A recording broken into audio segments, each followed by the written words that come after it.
Hello po, magandang hapon. Actually, ano pa lang, 1:20 picture.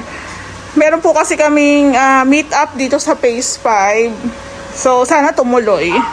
Ayan po, kaya medyo tanghali nag-update. So, bali yung ating nasa gate na po kami. So, yung nakaraang vlog ko po is hindi po muna kami pwede mag-tiles tsaka pintura. Tumuloy na ang pintura tsaka tiles.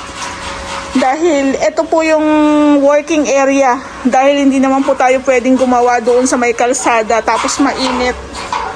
Kaya sakto lang din po na meron na tayo ditong roofing. Tsaka ayan, meron na rin tayong ceiling. Para po hindi mainit. Ayan. So, bali po itong design ng gate is kay sir po ito na idea. Medyo iniba lang ni Kuya Bok yung ating crazy cat para maiba naman. Ayan o, ang ganda. So, request ng may-ari, medyo mas tabi-tabi po yung pinaka-bakal para hindi daw makalusot yung pusa.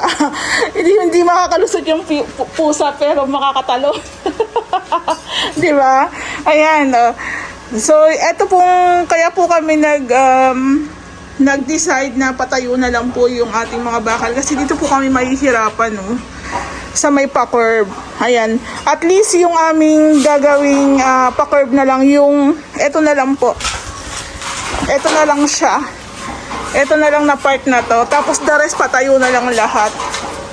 So, bali ikakasa na lang po yan. Tapos, eto yung dito.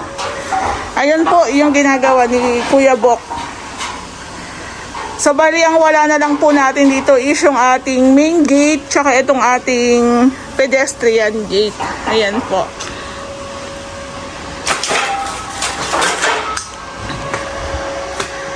So, dito po sa loob, naka-flat painted na po dito. Hindi po muna kami nagpa-final paint kasi nga, madudumihan lang. Ayan. Tapos, dito nga po pala nagsabi yung nag-comment na overly used na daw yung design and ideas ng Ray House Makeover. Ito nga po is, nakikita rin kasi ng may-ari. Kaya gusto rin po nila yung ideas namin, yung design namin. Pero, sa totoo lang po talaga, si client po talagang nagdi-design. Kung gusto po nilang gayahin sa pinaka mga natapos na naming projects, pwede naman po. Pero yun nga, kahit sabihin natin ginaya, inulit yung gawa, si client po kasi ang masusunod kung ano po yung gusto nilang mangyari sa unit nila. So, dito po sa ating kitchen, meron na rin po tayong PVC. Mas gusto ni Sir PVC na brown. Ang white lang po dito is yung sa bathroom. Tapos dito po sa room is high deflex na lang po. Ayan. So, naka-wall tiles na rin po tayo dito. Itutuloy na po yung wall tiles natin dito kasi meron na po tayong kisame. Ayan po. So, nakaabang na rin po yung ating exhaust fan. Ayan. Tapos dito po sa may dining. Ayan, dining po ito. Meron din po tayo ditong mini cove. Pa-check ko nga nito baka may mag-text o tumawag at nagbablog ako. Ayan. Meron po kasi kaming meet up dito sa Phase 5. Nasa block po lang, nasa bungad lang halos. Mag-uusap po kami. Actually, gusto rin po nila makita yung mga ongoing na ginagawa namin. Para magkaroon din sila ng ideas. Karamihan din po kasi sa mga nagpapagawa. No ideas. Zero idea talaga. Kaya po, kung makita man po nila sa vlog namin, walang problema kung yung pa rin ang ipapagawa. Mas madali na nga lang po kasi may paggagayahan na. Ayan po. So, ito po tatakpan po natin yung para sa cove. Ayan. Tapos, pinturang puti na lang po yan. Tapos, syempre, panghuli na natin ilalagay yung ating mga ilaw. Tapos, nalalagay din po tayo ng cornisa dyan. Ayan. Sa mga gawa namin, minsan, di ba, walang bar counter. Minsan, walang kwarto. Pinaglalaruan lang po kasi ng mga kliyente kung anong pong setup ang gusto nilang mangyari. Kaya kung halos nakikita nyo pa ulit-ulit, pa kahit sa materials, i-respect po natin yon kasi yun po yung gusto nila. Yan. Yung ating CR, bathroom, lalagyan na rin po natin to ng kisame muna bago po natin ituloy yung ating pag-continue ng ating tiling works. Hindi po muna nilagay yung mga accessories, syempre panghuli na. Tapos ito rin po, yan, ilalagay din po namin yan dito. Tatanungin ko nga pala si sir kung para saan to. Kung paano yung magiging, execution. Ayan, okay. So, bali yung PVC po natin dito sa may living, sa cove, same lang po yan dito sa ating taas. So, ayan na nga po, nandito na ako sa taas. Ito po yung sinasabi ko sa inyo na huwag na lang po kaming madaliin. Lalo na po ako nagbablog, contractor, kausap nyo po. Yung mga kasama namin sa team, hindi ko naman po pwede yung mga yan na, uy, agad-agarin nyo na yan. Hindi naman po pwede. Basta, relax lang po. Kami pong bahala dyan. So, ito lang nga po yung exciting part. Kasi inuna lang po muna nila yung paglalagay po ng abang para sa pin light sa may kisame ni Lumina. Kasi dito rin po kami kumuha ng abang na wires. So, kaya kung mapapansin nyo, hindi rin po namin ini-install muna yung PVC dito. Tsaka, baka rin po kasi madumihan. Ayan. So, ito, ang ganda. Kasi first time po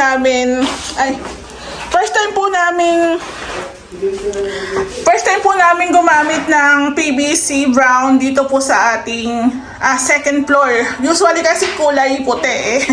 Kaso ito nahaluan pala yung ating PVC pero tatanggalin daw ni Kuya Toto. Hindi daw niya kasi napansin napansin niya pala nung tapos na siya doon. Ayan, so good thing na meron po tayong natirang isang haba pa doon. Kaya minsan po talaga nagpapasobra din talaga ako. So ito na lang naman ang kulang, di ba? Ay, ito na lang, tama. Tapos yung ilaw ni sir, ayan, tatlo po yan dyan, nakaabang na po yung wirings natin. Tapos lalagyan din po natin ng cornisan. Nagko-cornisan na nga siya, ayan o. Eto po. Ayan po, nagko-cornisan na si Kuya Toto. Tsaka po minsan talaga, nangyayari rin po talaga kahit sa tiles, may nakahalo. Pero, yun nga, syempre, ako sabi ko nga sa inyo, chinecheck ko naman yan, kaya wala tayong magiging problema. As long as meron tayong pasobra. Nagpapasobra po talaga kasi ako. Ayan. Dito naman po sa pangalawang kwarto, ayan, may PVC na rin po tayo dito. Tapos yung wirings natin para sa mga ilaw ni sir, naka-ready na rin. Ayan. O, diba? Yung sa aircon, okay na yan. Yung ating mga kornisa. So, ito po, sa unit nila, sir, baka hindi ko po ma-mention lahat kung magkano inabot. Kasi, yung iba pong materyales sila bumili. Tapos, yung iba pong mga accessories sila po ang bumili. Pero, let's see, baka i-share din po nila, sir, yan sa atin. Para magkaroon din po tayo ng ideas. Ayan, andito po yung mga nila, mga gamit-gamit po nila. Ayan, ito, floor drain. May floor drain dito si sir. Mga P-trap. Ayan. Yung shower ni sir andito. Ayan. So, ito po yata is, yung AC. Yung AC ni sir. Ayan, linggit lang. Sakto lang po, alam nyo dito sa maliit na kwarto na to, pwede na po yung 0.6 or 0.8. Kung may 0.8 po, pwede na po yun. Pwede na rin yung 0.5. Pero para masatisfied po kayo sa pinakalamig, 1 HP na window type, pwede na po yan. Ay, ganito pala yung peg ng mga bilog-bilog. So, I see. Ayan. Ayan po yung sinasabi ko sa inyo. Kaya sa amin po talaga, by process po yung gawa namin para hindi po kami magpaulit-ulit at saka hindi rin po kami masayangan ng materyales. Ayan po. So ito po, flat painted na po to. Konting linis-linis lang yan. Magpa-final paint na kami dyan. Puti lang din po ata to kay sir. Tapos itong pinto po natin, ang gusto ni ma'am is brown. Nakabili na rin po ako ng pintura. Dinala na po namin ni Ray. Ayan. Si Kuya Toto po ang in charge sa pagkikisami sa amin tsaka paglalagay po ng cornisa. Yung mga ceiling works sa kanya po yan. Ito nga sir, pag napanood mo to, kaya din po na pending yung aming mga ceiling works kasi si Kuya Toto 1 month po mahigit umuwi ng probinsya. So, hindi na rin po namin pinagalaw sa iba kasi siya na po yung ano dito tawag dito. Siya na po yung master pagdating sa ceiling works. Kasi kung ipapagawa namin sa iba tapos hindi naman maayos, magkakaroon ng problema, wag na. Kaya din po talaga minsan may mga pending kaming gawa. Pero sana mapagpasensyahan. Pero yan, kaya nga po kahit medyo isang buwan na, yun, binibigyan pa rin namin ng chance. Kasi syempre, hindi lang po kami dito, tawag dito. Hindi lang po kami yung tawag dito, yung parang puro trabaho lang. Syempre parang pamilya kami dito Ayan, o diba? Alam ko kagahapon lang po siya nag-start dito, pero ito meron na tayong ceiling. Ayan, may PVC na tayo dito, diba? Ganon lang. Bigayan lang, kumbaga bigayan lang kami. So, abangan po natin, baka bukas tapos na po ni Kuya Toto yung paglalagay ng ceiling dito sa ating unit. Tapos, nilipat naman po siya sa phase 6, ayan po. So, ayan po, baba na tayo. Basta po sa gawa po ng Ray House Makeover, si client po talaga ang nagde-design. Ayan, nagde-decide. Kasi po sila po ang titira dito. Ayan. Yung mga tiles po pala natin, yung mga tiles po natin dito sa may front extension, naka-ready na rin po ito. Ayan. According kay ma'am, pag may natira po daw mga tiles, itabi daw namin kasi ibibigay yata niya sa kamag-anak niya. Ayan. So, not sure lang po kung ilang gano'ng karami to. Pero 40 by 40 po itong ating tiles dito sa may front extension po. So, ito naman po bago bumalik si sir sa abroad. Halos na ready na rin na ni sir yung mga materials. Ayan po.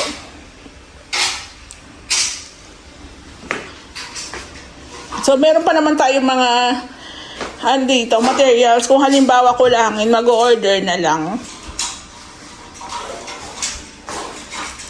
Yung sa phase 3 ko na unit na ginagawa, katatapos lang, kaka-turnover lang. Wala siyang kwarto sa baba. So, iba-iba po yung paggawa. Ito naman po kay sir, meron naman siyang room. Ayan So, minsan, yung idea, yung pag-vlog po kasi natin, nakakatulong din po yan dun talaga sa mga, may mga unit na ganito. At least hindi na po sila mahihirapang mag-decide kung paano. Ayan. So, nakakatuwa kasi halos buong unit po natin is halos po gumagalaw lahat kahit iilan lang po kami nagtutulong-tulong sa pag-renovate dito sa Lumina. Ayan.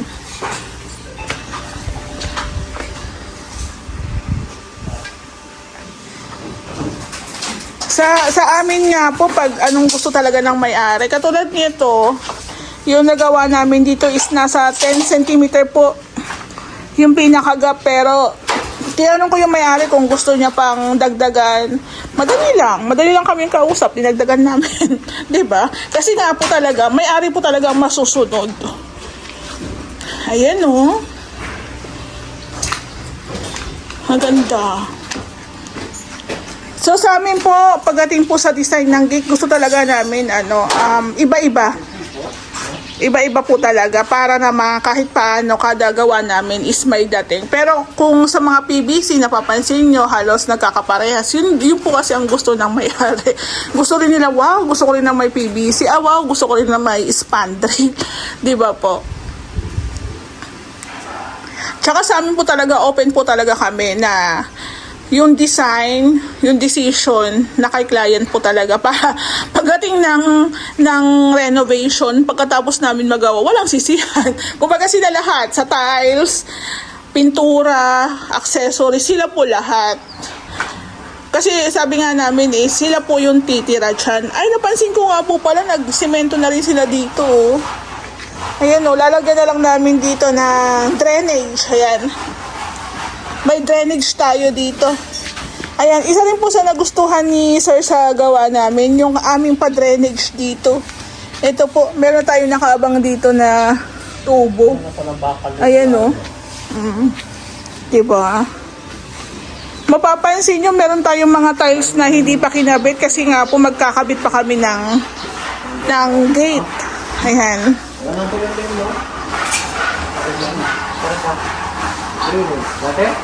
Sa drainage. Square bag. Oh, pwede. Ayan, nag-level sila dyan.